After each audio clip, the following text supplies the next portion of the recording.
Mga gamit na panregalo ngayong Pasko at pre-love items mula sa mga kababaihang mambabatas at mga gawa ng local artisans na nagsusulong ng mga lokal na produkto.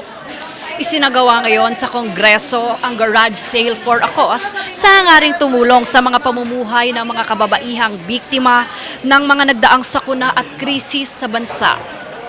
Ito po ay for a cause dahil kami yung Association of Women Legislators Foundation ay napakarami naming mga projects.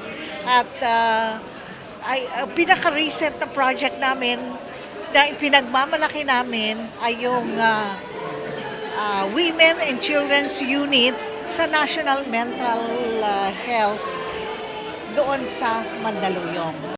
Ito ang pinahayag ni Representative Linabel Villarica bilang kaakibat na hangarin sa pagsasagawa ng nasabing kaganapan. Aniya ang pasilidad na inisagawa ang kasalukuyang nagagamit kung saan layon din nilang palawakin pa ito para sa mga karagdagang benepisyaryo.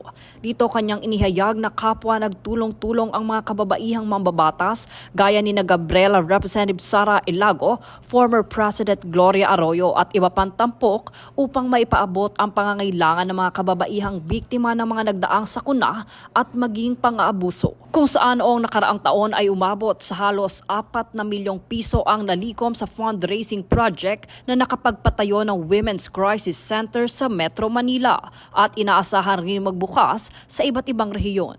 Kung kaya't inaasahan nilang maging matagumpay ang kasalukuyang proyekto, hindi lang para sa mga benepisyaryo, kundi para na rin sa mga nakilahok na 63 exhibitors na mga local artisans at product sellers. Dito tampok ang mga produkto sa iba't ibang distrito gaya ng mga handicrafts, jewelry, local cuisines at mga damit na hinabi, maging ang mga pre-love items ng mga kababaihang mambabatas. Nilinaw rin nila na ang inisyatibong ito ay mula sa kababaihang mambabatas, kung kaya't ang garage sale ay ginanap mismo sa loob ng Kongreso.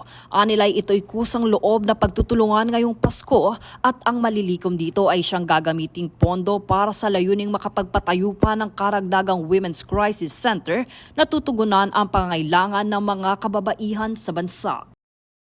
Jade Buhoy, nag-uulat para sa Golden Nation Network.